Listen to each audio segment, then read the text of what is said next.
So,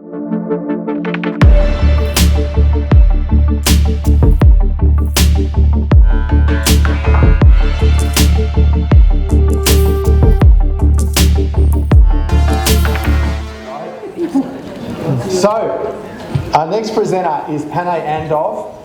Pane is a lifelong experiencer and contactee, and you'll appreciate Pane's approach that he is merging the mystical aspects of the phenomenon of UFO and contact phenomenon with the more rational, coherent, logical aspects, which really gives it a power and a force.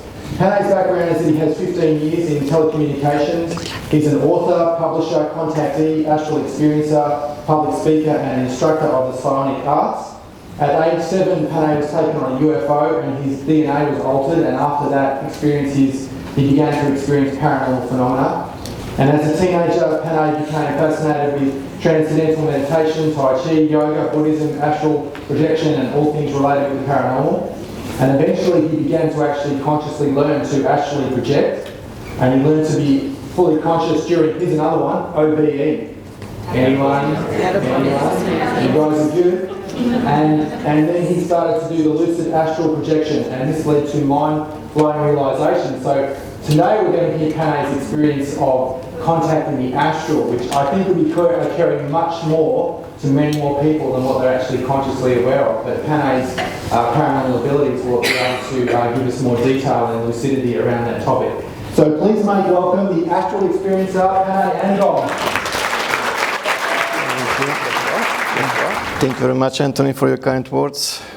Well appreciated. It is really great to be here and part of this magnificent event. I have called this presentation Astral Observation of the Extraterrestrial Activity on Planet Earth. With over 30,000 self-induced out-of-the-body experiences, I really have a lot to say about the subject. So, in a sense, it's going to be a race against time.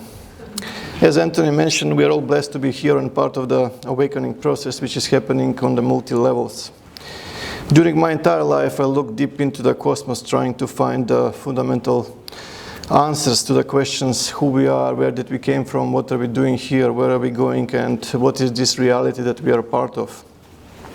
As a contactee from a very early age, I really start to experience paranormal phenomena, and some of the knowledge that will actually be passed to you today doesn't originate from the beings from this world. And once again, I have to also mention that this is information purposes only, and this is only just my perspective of the reality that we are living. I strongly hold the perspective that we as humans have to actively participate in the evolution of the consciousness, especially in a couple of fields, one being the so-called astral projection, which stands for the exteriorization of the consciousness, or departure of the human consciousness out of the body and projecting on the astral plane, which is the immaterial plane of existence. The same process of astral separation happens every night during a deep sleep with no or very limited awareness due to the factors that I will soon explain. In contrast to that, the art of the astral projection teaches an individual how to consciously enter a trance-like state, depart the physical body, and regain the full recollection of the experience on the astral plane. Despite the fact that awakening is happening and is emerging everywhere in the matrix, there are still people so identified with the physical bodies that they feel and they think that the physical reality is the only reality that there is and they can experience. Nothing can be further than the truth in my personal perspective. We are immaterial, spiritual beings capable of multidimensional presence. And here we are over 7.5 billion population nowadays, and the technology is growing rapidly, but nevertheless, most of us are in a state of amnesia. We are not exactly sure what took place on planet Earth 10, 20, 30,000 years ago and how the extraterrestrials were involved in those ancient events. Despite the folklore and the legends all around the world, there is sufficient evidence to conclude that we are neither the first, neither the most advanced civilization that ever existed on planet Earth. Most of those civilizations have surpassed our technological knowledge, neither our understanding of the sciences like nanotechnology, space travel, genetics, and similar stuff. Obviously, as Mahabharata and Ramayana are saying, the abundance of the flying technology led to eventual establishment of the contact with beings from the galaxy and beyond. Most of those beings and those contacts were good and positive, focused towards the peaceful coexistence. However, there were certain groups that had different agendas for planet Earth and the solar system. They started to plant certain ideas in the citizens of the ancient Atlantis that they have the legal right to rule over all other cultures on the Earth. That eventually led to the point of a great global war where the entire Earth was devastated. It was flooded. Hundreds of pyramids, which are scattered all around the surface of the Earth and found in deep sea or deep ocean, are just like a shadow. So there are so many deep secrets buried in the ancient world, if you will. Here we are. We survived the dark ages, if you like, and we are growing technologically and both spiritually. In so many ways, and it has to be clear as a day to every single of us that if we want to avoid the mistakes that the Asians did in the ancient past, we really need to realize that the peace cannot be achieved through violence, it can only be attained through understanding. As we have reached space, we understand that we are living on a place that we call planet Earth. It orbits a star that we refer as a sun. We are the third planet from the sun, and our solar system is part of the Milky Way galaxy. In a nutshell, the structure of the universe goes that all the galaxies group into galaxy clusters, then they form superclusters, and then even a larger concentration of the sheets of galaxies, and they create a very dense cosmic structure called as cosmic web. So comparing to our human size, we are living in an enormous universe which is about 93 billion light years across, which is 10 million superclusters all around at least 100 billion galaxies. I lean more towards the electric universe and the plasma cosmology, not fully, but to a high degree, but nevertheless this will do. The mainstream science defines that our universe is actually composed from three major parts: the so-called ordinary matter, which is all those superclusters and galaxies that we can see, and the so-called dark matter, which doesn't interact with the light the same way as the ordinary light does, and the so-called mysterious dark energy. The interesting part is that when the scientists started to do the certain surveys and scans, so after the scans of 50 galaxy clusters, it showed up that the region that we refer to as a dark matter actually has 5 densities. Those 5 densities actually stay for the 5 dimensions, if you will, of existence, while the scans on the region which is called dark energy didn't show any fluctuation in the density, so it's the entire huge one divine nirvanic plane of existence. In a nutshell, our consciousness is living inside a universe which consists of 7 major planes of existence with different density and different speed of vibration. As I mentioned, as our consciousness is capable of multidimensional presence, in order to manifest in certain dimension, it has to utilize certain host or a vehicle. For this physical world, or the ordinary matter part, if you will, we are using this biological body. So we are all used to it and we know how they function, so I will not bother much time. Then we have the so-called etheric body. The etheric body is the perfect duplicate to the physical body. It's completely interwoven with the physical body. It consists of very fine and very complex network of energetic channels. In fact, 72,000 energetic channels interconnected into smaller and larger centers, out of which 7 are primary. Nevertheless, it never departs the physical body unless in the process of physical death or the ET is pulled out for certain reason. The next one is the so-called astral body. The astral body is the host of our consciousness as soon as we depart from the physical body. It's completely transparent. It can neutralize the Earth gravity with just conscious command. It can pass through solid objects like wall and similar stuff. It can fly. It can communicate telepathically. It can see other astral bodies and similar stuff. The next one is a body which is a bit less dense from the astral body, but far more energetic. I call it self-luminescent body, and this is something that I will refer to a bit later. Despite those 4 vehicles that the consciousness can utilize that I just mentioned, there is another 3 higher plasmic vehicles as it climbs through the scale of the universe, if you will. So imagine the potential if all of the humanity starts to utilize those astral traveling procedures and similar stuff and start to literally visit the immaterial part of the cosmos, how different our understanding and our view of the cosmos will be. In order to understand what I'm trying to push through, if you will, we have to at least touch base of at least the basics about the plasma. Plasma is one of the 4 fundamental states of matter, the other being solid, liquid, and a gas. If we heat a solid, we will actually acquire liquid. If we heat a liquid, we will actually generate a gas. But if we heat a gas to a very high temperature, we will actually generate a plasma. In fact, 99.9% of the matter in the visible universe is actually made of plasma. It can be found in stars, in supernovas, pretty much everywhere, even in the part which is defined in the mainstream astrophysics as a dark matter and dark energy is different states of plasma and fluid. Depending on the thermal equilibrium, the plasma can be divided into thermal plasma or non-thermal plasma. Both types of plasma heavily used by the UFOs that are present in the solar system.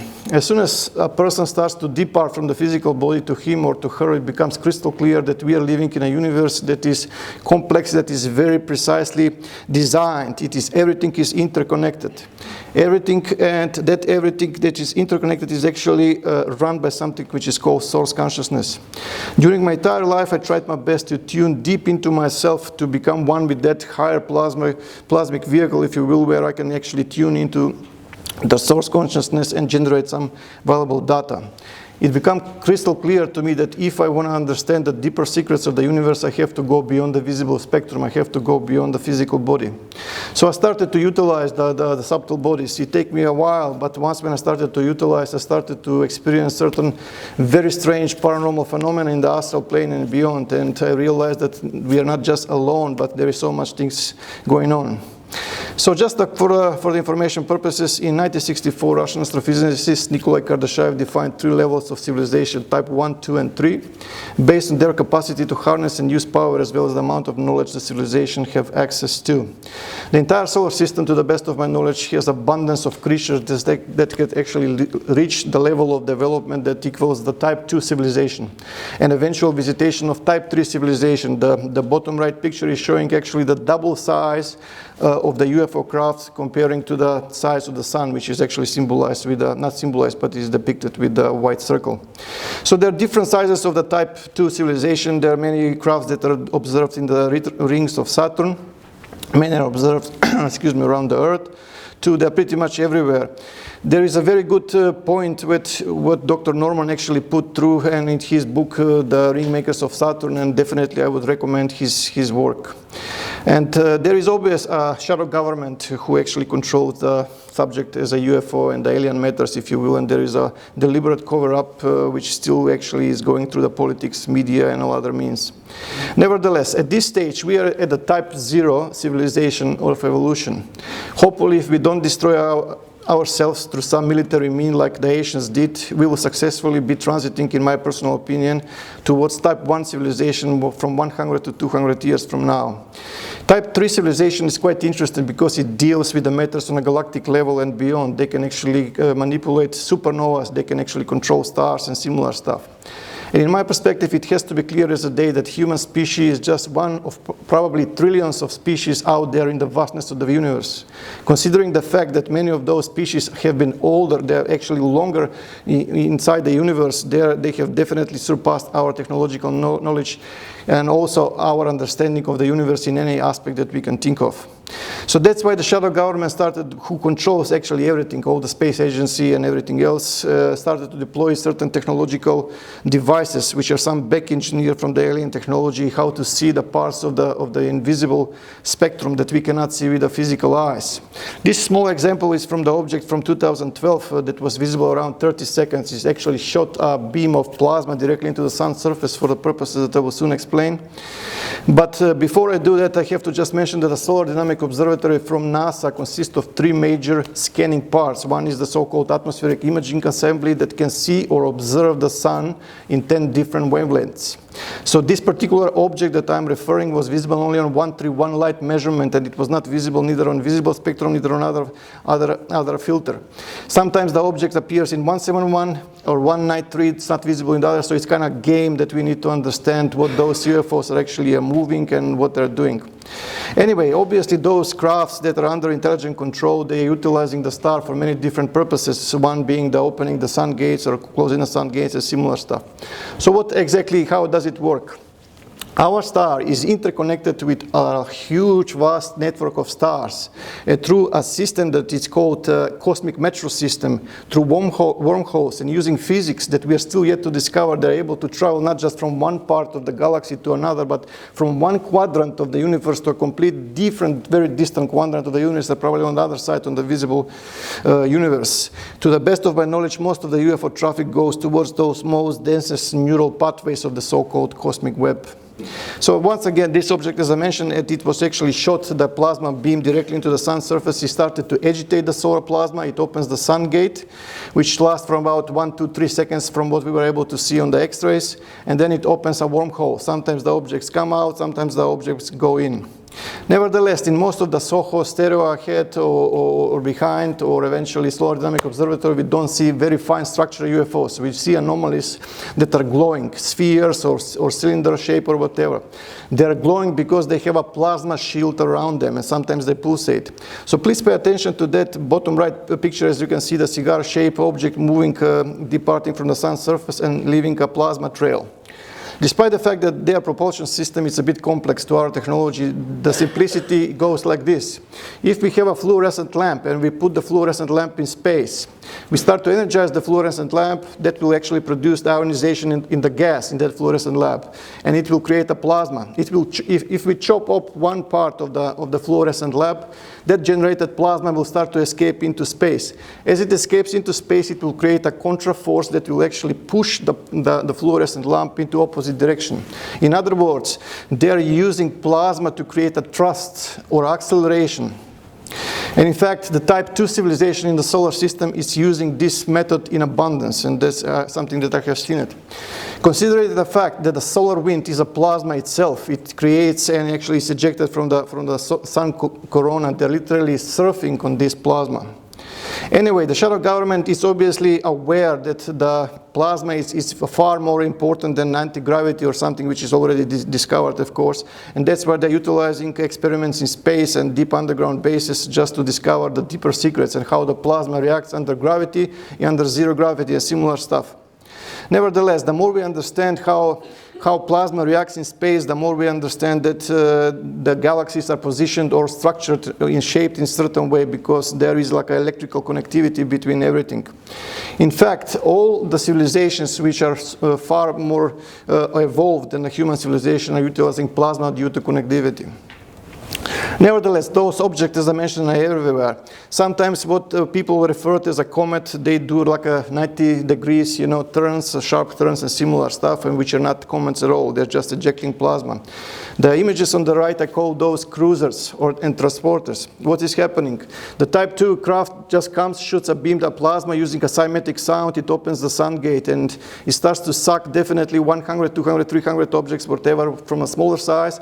Then it shoots another beam of light towards Uranus, Neptune, Saturn, Jupiter, wherever the case is. And in that situation, there is another object which actually accepts or receives the beam, and the objects are transported there. So there's so many different bizarre stuff going around the sun, from pyramids, obelisk, and all kind of stuff. Once when we go outside and we look at the night sky, nothing seems too unusual, if you will, But if you start to scan the universe in the infrared, gamma ray, and similar stuff, more energetic bands, it starts to get very weird. Because the entire solar system has been artificially shielded with gigantic magnetic bubbles of very hot 1 million degrees plasma, and they're actually shielding from a cosmic pulse that came from the galactic core and just reached the solar system in 2008. And this disturbance, this plasma disturbance, or nexus, whatever you want to call it, is 52,000 miles per hour movement towards us. Nevertheless, in order to block the penetration, because if this energy wave penetrated into the solar system, it will create a physical contact with the sun and ignite the sun into the next stage of the evolution that will change the entire way of living that we are used to. They deployed a huge spherical objects to suck a solar plasma. They were sucking for hours and for days, what we were able to discover. And that sucked plasma, it was discharged in the interaction, bottom left image, into the interaction part in order to block it. This is a bit updated picture from 2017, which is showing the familiar teardrop shape of the heliosphere is no longer as such.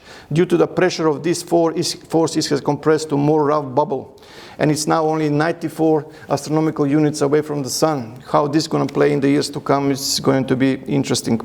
Nevertheless, this is a small snapshot from 2013 showing that it's not just one Type 2 civilization that have been deployed to suck the solar plasma to discharge into that region of the interaction, but many of those.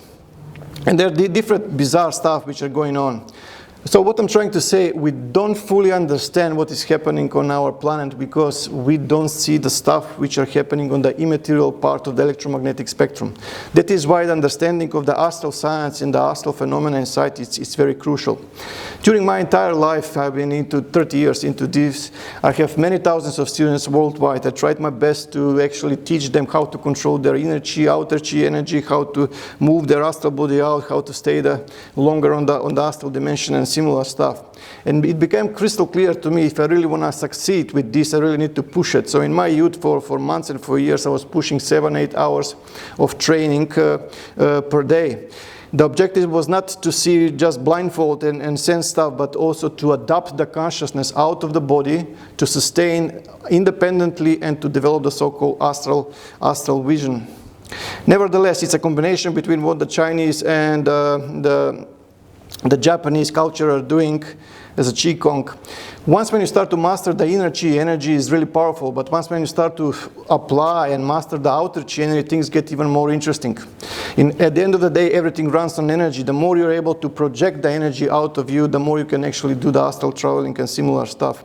As soon as the Kundalini energy awakes, it passes through all those 7 centers and they influence the consciousness in different ways. The 4th sensor actually, it's purifying center, but nevertheless, in any case, it produces altered states of consciousness.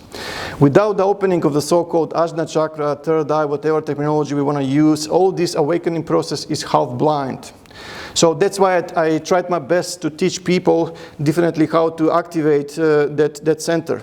In other words, due to certain dynamics that I unfortunately I don't have the time to explain, people can literally tune into meditative state where their pineal gland starts to produce dimethyltryptamine biochemical compound in a natural way, which results with the activation of the so-called mental screen. When this mental screen becomes active, a vision starts to come into the mental screen.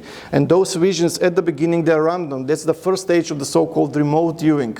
But with further guidance, people can be taught how to change what they're seeing on the mental screen, so they start to pick up certain, let's say, radiations from the close environment. They can detect colors, they can read, they can detect symbols and similar stuff. And as soon as they start to get solid results beyond the 5 senses, they start to push it even more and they spread the knowledge, and that's how it should actually grow. Anyway, comparing to 30 years ago, it's a lot easier to talk about all this subject than it was then. And we really have to understand who is piloting those objects that we are seeing as the lights in the sky and so on and so forth, and what their agendas are. In 2002, the positive crop circle makers have burned us a disk in an ASCII computer code. And one of the segments of the message was, beware of the barriers of the false gifts and their broken promises. Obviously, there are a couple of groups out there which are actually giving technological gifts to the so-called shadow government. And this piece of evidence is from 2009 from Turkey. This is part of the famous 3-year sightings, 2007, 2008, 2009.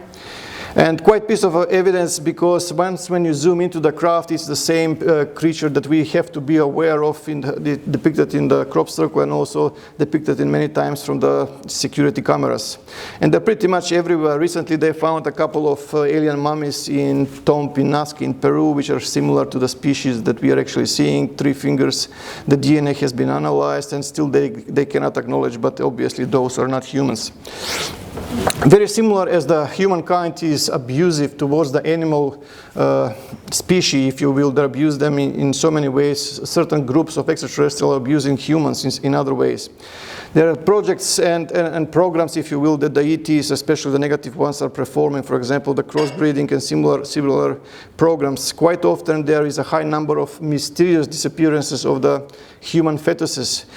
And there is a high number of also testimonies of the mothers that they had strange dreams just before the fetus mysteriously disappeared without any medical reasons. Anyway, there is like a strange beams of light, you know, missing time, and sometimes the entire family unit from 4 or 5 family members, they woke up in the same second, 3 or 4 o'clock in the morning. They just remember a very bright light, and that's all, for no particular reason. Sometimes certain of the UFOs deploy smaller objects. They start to radiate certain frequency. They activate the alien implant, if there is one. This alien implant starts to vibrate the physical body and creates the state which is referred as sleeping paralysis. And then the bigs come, they do whatever they do. Sometimes if the procedure, from what I was able to see, is too painful, they pull the astral body out, they keep it out in order to stabilize the pain and similar stuff, and they pull it out afterwards. And sometimes their entire physical bodies are teleported to the UFO craft, and after the procedure are done, sometimes they have strange markings on the body. So anyway, what I'm trying to say, there's so many weird things going on, but in my understanding, this solar system is a place of at least 3,000 alien species on a monthly basis. Most of those species are just transiting, diplomacy or eventually mining certain elements and from the moons and similar stuff. But there are certain species that are permanent here. One of the permanent species is the one that is responsible for the genuine crop circle phenomena. And I've been in contact with those crop circle makers for a long, long time. They are smaller the size than average humans. They have a triple DNA. Their skin is more like a dolphin type of fish. And instead of our point of origin, which is the 3rd planet from the sun, they actually reside on three planets. Planet Earth, in underground and deep sea, Mars, and 4 dots for Jupiter, which I will explain shortly why that's the case. They have given a reference in 2001 that their number of population is 12.7 billion comparing to 6.2 of the human population. The Jupiter itself, it's massive, it's huge, its gravity can crush bones, but 4 moons of Jupiter can provide a suitable biological environment for existence, so they're actually there. In many of the genuine crop circle formation, there is they discovered the so-called meteoric iron, which is which has very high magnetic properties. The magnets are needed in the plasma, so those like a plasma balls, they create them, are necessary. That's why you're actually discovering that meteoric iron. Not to mention the 2 counter-rotating vortices interacting with one another, or plasma avalanches or similar stuff. To the best of my knowledge, from what I was explained, the genuine crop circles are like energetic bombs. In other words, they're a source of energy which lasts to about 6 weeks. And as they are interconnected with other genuine crop circles, of course, around the world, they create like an acupuncture network. And they create ripples inside the astral plane, and they disrupt the software which is uploaded into the astral plane, something which I will discuss shortly. As mentioned, a huge number of orbs are attracted because the energy is there and they want to suck it, if you will. So in many cases, when the divine crop circle is created, the negative ones detect the anomaly on the planetary surface, and they deploy dark spheres or dark disks. They further actually release dark plasmas in order to choke the energy. And it's quite documented everywhere around the world. This is a quite interesting example from 2012. A group of tourists wanted to check this crop circle. However, as soon as they got very close to it, a military helicopter started to harassing them, to push them away, and they have to actually back off from the location itself. But luckily, one of the tourists did a couple of snapshots showing that the military helicopter is spraying something directly into the crop circle, which doesn't make sense if all the crop circle are man-made and done by jokers or artists with ropes and boards. In other words, they're deploying certain exotic weapons, microwave energies, if you will, or scalar wave technologies in order to choke the energy, because on their infrared surveillance systems, it's actually showing that there is an energetic signature. When the positive crop circle makers, they flatten the crop is not damaged, neither harmed in any way. In fact, it's so energized that it's growing so much, probably double the size of its normal. And before it's temperate, people go inside the crop circle, they have a miraculous healings and similar stuff. Their hair starts to experience statics and similar things. But when the negative ones start to go and choke the energy source, if you will, or the military deploys a military helicopter and start to radiate with a microwave energy, the microwave energy blows the nodes. And then people report vomiting, or dogs going in reporting vomiting. There's so much weird stuff going on. Anyway, for someone who actually wants to check more about my research, he or she can actually check on my website, which is puretranquilitypublishing.com. Recently, I published 2 new books, which are part of the serial of 4 books called The Awakening. At this stage, volume 1 and volume 3, which are related, are published, which are called Life Force Energy and the Key to Extraterrestrial Messages.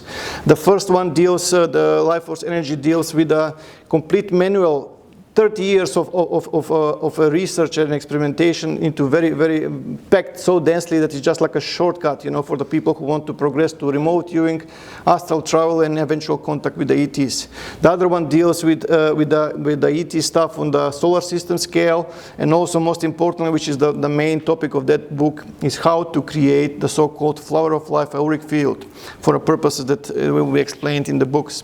So for me, it all started a long time ago, actually 38 years ago, Macedonia, with my mother and my brother. My brother was into martial arts, and he used to train very often, very close to the river, to the place that we were living at the time. And the entire encounter of the 4 kind, if you will, it's fully explained in the books. So in other way, the encounter resulted with changing of my DNA functionality, if you will. They said that they will do something to me in order for me to experience certain things, and the experience of it will eventually lead to understanding how those dynamics actually work. And once when I actually understand, I will be able to pass this to the other people, and exactly what they said, that's exactly what it happened. They also have put an alien implant inside the right part of my brain, if you will, because they said that they are glad that they have found me before the others did. So it was like a protection and also direct communication. Unfortunately, that implant was removed in 2010, as I will soon explain. Anyway, to the best of my knowledge, there are 3 types of alien implants: metallic, non-metallic, biological. All those have different properties and different purposes why they are there. Unfortunately, I'm limited with the time, so I will just say that some of the alien implants contain common metals, but with very unusual isotopic ratios, and carbon nanotube structures and typical nanocrystals are very common. Anyway, they can control plasma, they can control orbs to upload, download data from the implant, they can control orbs, you know, and other stuff for surveillance. In a nutshell, there is a complex web of communication between certain groups of extraterrestrials and a super advanced computer which exists, believe it or not, on the moon. Through the alien implants, the genuine abductees that are observed and controlled by those ET groups are plugged into the system.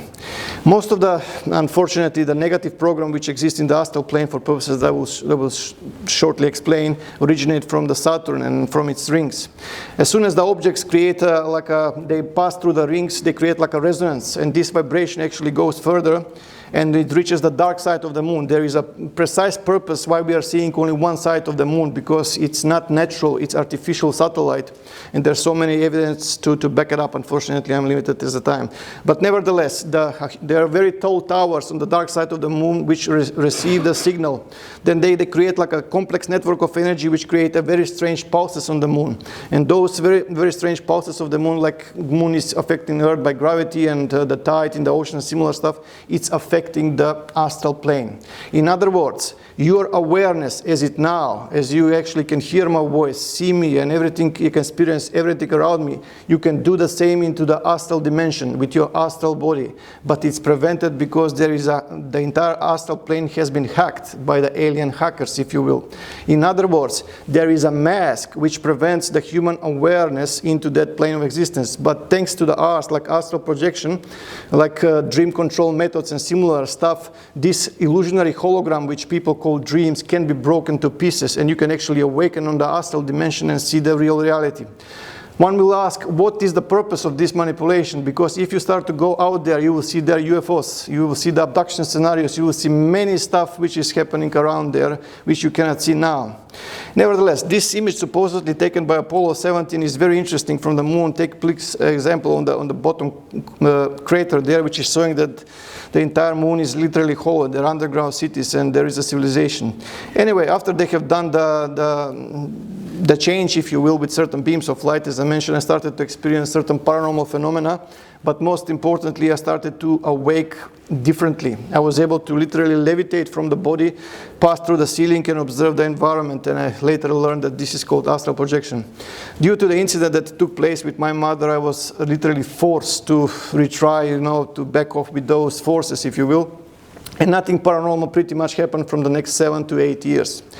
But this year with my family, I went to Macedonia to see my wider family members and friends. And just standing on the top of Vodno Mountain in Skopje, and just looking at the area where everything started for me 38 years ago, it just gave me the goosebumps. Nevertheless, from the region of the Skopje where was at the time when the first contact appeared, we moved to a completely different region of Skopje, and that's where things started to roll again. In 1988, I went with my mother to visit my uncle and other family members, and my uncle was very skilled into the Tibetan Buddhism, Indian yoga, Shaolin Qigong, and similar stuff. And then I started training again. I started to telekinetically influence certain smaller objects, start to do yoga nidra and similar things. My meditation started from 15-20 minutes per day and sometimes last for 7-8 hours per day, and it actually created a Kundalini energy rising and produces altered state of consciousness. It took me 12 months to achieve my first self-induced out-of-body experience. It happened on April 21st, 1990. It was nothing much. It was around 20 seconds of out-of-body experience, but for me it was a huge push-up. And from there it was a huge learning curve for me. I was just observing what is happening on the astral plane. So as soon as I was trying to go through space, I was hitting like an invisible barrier. Every time when I reached a very high altitude, I was reaching like an invisible ceiling, and my astral projection cut off. I either wake up in the physical body, or I actually found myself levitating like a 15 centimeters, so very close to the physical body, and then it pulled me back. I didn't know what to make of it at the time, but now I know that around 40 kilometers there is like a dark energy plasma shield, very difficult to detect, which prevents the escaping of the consciousness inside the astral body out. And also there is another barrier, if you will, which is around 11,000 kilometers, very deeper into the one alien radiation belt. I know that this is a lot to take, but it is mine to share. Nevertheless, during the astral experiences, my contacts with the ETs progressed. I meet the positive ones, the negative ones. I have seen a lot of stuff which is going on, something which is very difficult even to talk about. But nevertheless, I tried to ask the positive ones, how come I cannot actually penetrate space? And they said that there is an invisible barrier that you cannot actually penetrate with the vehicle that you're using now. I said, what do you mean? And they said, look, when you go into the sleeping paralysis state where you can feel the energy, there is a high buzzing sound, or high pitched sound in the ears. You cannot move the physical body because the consciousness is not synchronized with the physical body at all. But as soon as the energy, the Kundalini energy, which sometimes comes from the feet point, sometimes from the base chakra straight up, as soon as it gets to this region towards the forehead, you have the clear access. You just need to say, look, my name is Pane Andov or whatever, just one astral project, and that will happen. And they said, yeah, that's exactly right. And they said, look, don't depart the physical body yet, but instead focus on something which is most divine in yourself. But it has to be honest, because if it's not honest, it's not going to work. And that's what I did. The next time I literally went into the sleeping paralysis state, I just opened up for a cosmic love, for balance, for everything. And immediately the energy rising, the Kundalini was probably 10, 20, 30 times stronger. The buzzing sound was killing me. And definitely as I departed the physical body, despite the fact that it was like a 2, 3 o'clock in the morning, the entire room was fully illuminated. Because the aura of this vehicle was shining outward, was radiating light, and that's why I call it self-luminescent body. And I actually went through the balcony, actually stand on the park, put my hands into fist, took off astrally straight up, and I actually passed through the barrier. The moment I passed through the barrier, guys, you won't believe it, the adrenaline rush. You can see the Earth from space on documentaries, on everything, but you experience for yourself, it's a completely different thing. Immediately, there were very huge concentration of balls of light around me. They were very happy with the progress. But unfortunately, after a few seconds, a dark discs and like a kid shape of craft, they appear from the other side. And I picked up a telepathic exchange that those ones are not happy with the orbs of light because they supposedly have broken certain kind of treaty, if you will. In order to protect me, the orbs of light actually cut that experience. Nevertheless, those are the negative ones.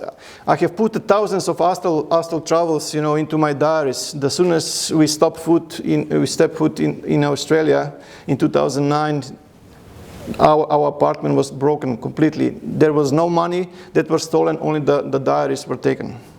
You can imagine 30, nevertheless, it is what it is.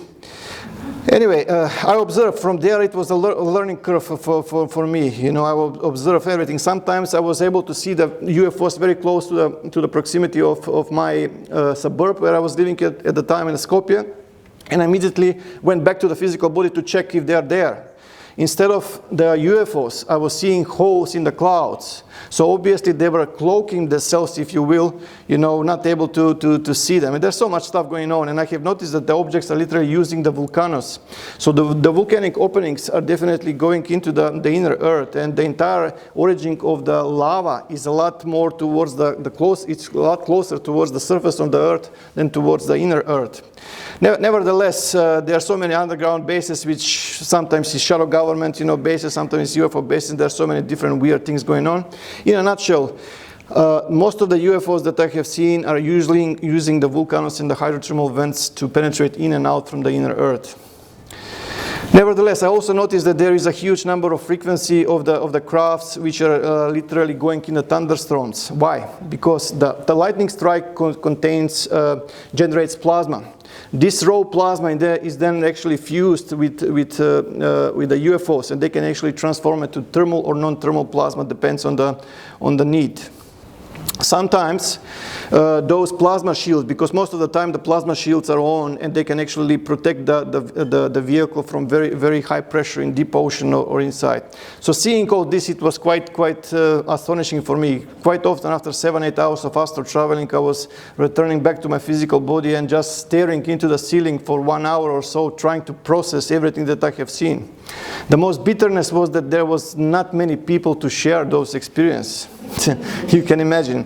This is my first book, the so-called Extraordinary Powers in Humans, that I published in 2007, which I actually describe some of those astral contacts. For 32 months, I've been also editor-in-chief for the magazine, which is called Sixth Sense, which actually provided more awareness of the people in the region that I was living at the time. On many occasions, we can see, different orbs of light, the communication. This is me before I just departed my physical body, and there was a huge plasmoid that came out from the Sri Yantra. Nevertheless, there's so many weird things, and unfortunately I cannot cover it up properly, but they are originating from Saturn. And in 2010, due to an extensive download of quality data, hundreds of negative objects were around the house that we were living at the time in Melbourne. They were blocking every time when the positive wanted to communicate through a system which is described in a book which I call the fifth system. They were literally blocking in some certain way. And eventually all those photos are from the cameras that we were taking. Eventually they actually took out the alien implant. I had a headaches for probably 4, 5, 6 months, but it eventually went through. But nevertheless, I understood a lot of the picture, what is all of the mosaic, what is actually happening. They're utilizing plasma for different purposes, surveillance or whatever. Usually the UFO comes and they release up all orbs of light. They multiply it, and they actually use for different surveillance and similar stuff. So in other words, I call those dividers. As soon as they come, they start to actually produce certain orbs, and they multiply to probably from thousands, millions, sometimes even billions. When people see pictures like this, they don't care. They say, look, it's dust. But when they start to see certain video footage, when the plasma starts to behave intelligently, starts to move or whatever, then we have a problem. Nevertheless, what I was discovering in the astral dimension is that while we're dreaming, the orbs of light, they come and they start to glow, they start to pulsate and start to project something directly into the consciousness of the whoever is sleeping. And this person is experiencing nightmares and similar stuff, and this is happening. Unfortunately, I don't have the time to show you the video evidence. But nevertheless, this collected energy signature, suffering or whatever, is then collected by those orbs of life, which are then interconnected. Those are another examples of the same stuff which is happening around that I have seen. The babies till the 18 months, they have a sixth sense. They can detect orbs, not quite easily. The adults cannot do it, but they can detect. Nevertheless, the collected plasma is then interconnected and actually stuck to the so-called plasma sheets. And then those types of UFOs, they come and they start to literally release certain beams of light in ultraviolet and similar stuff, and they start to collect the energy which is there. Anyway, what I'm trying to say is that certain types of type 2 civilization and type 3 are utilizing human life force. It's not about genetics, it's not about However, it's about the life force. This is from 2013, just believe it or not, about 1 kilometer away from here. People say, look, it's a fake, but it's not. You know, I have actually checked. They're actually were filming, the camera was filming just as a standard, the Surface Paradise Beach, and the same object as you can see on the bottom right image is doing the same dynamic all over and over again. And depend on the color of the orbs, they have a different purposes. When they are red, they're actually charged, and they're usually used for propelling. Once when they are red, the entire craft is stable. Once when the plasma starts to kick into the next stage, because when it's red, the plasma it's a bit cooler. When it's white, it gets more hotter.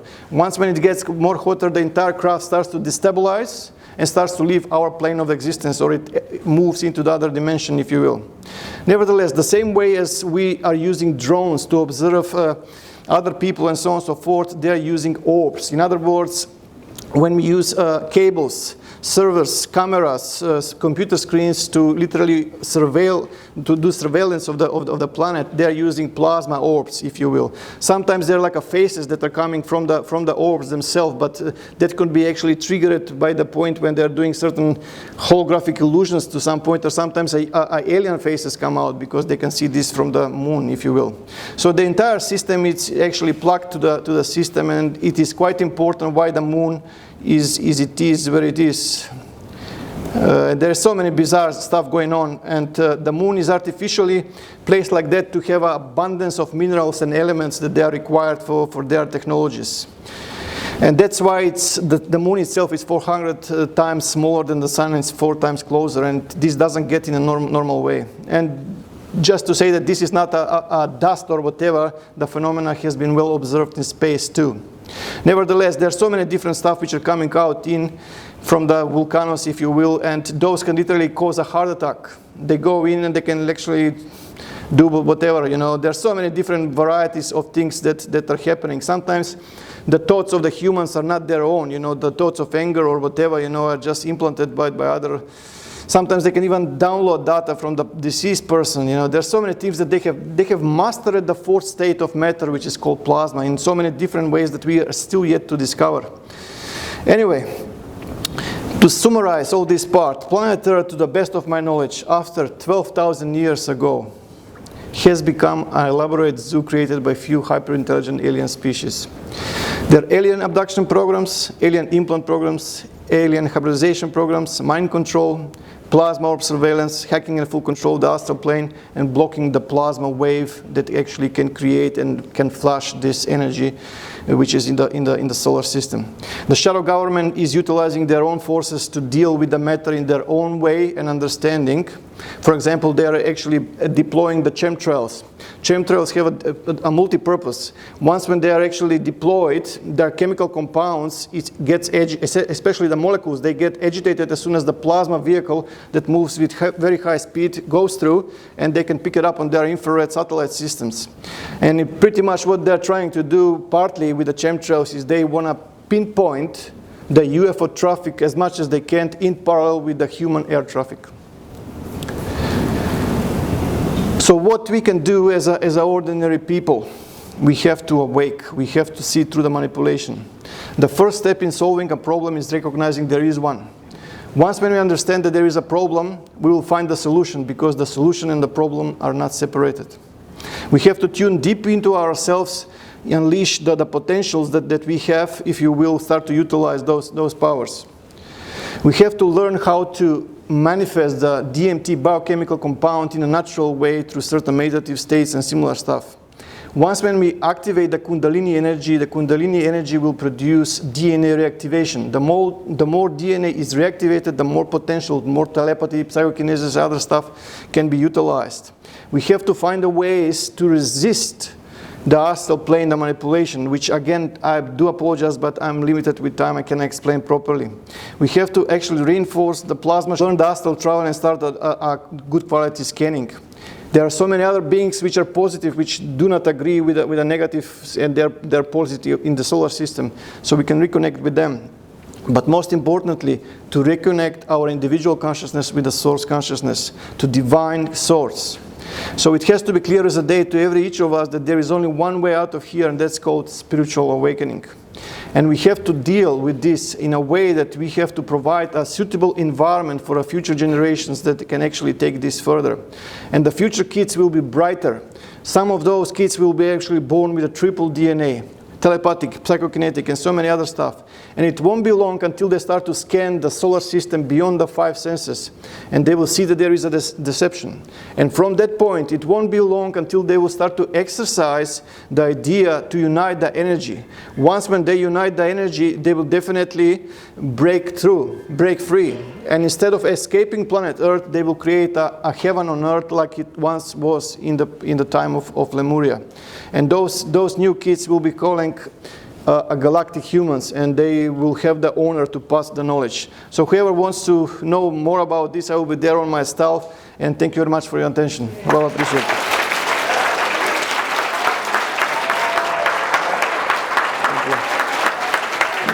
Thank you.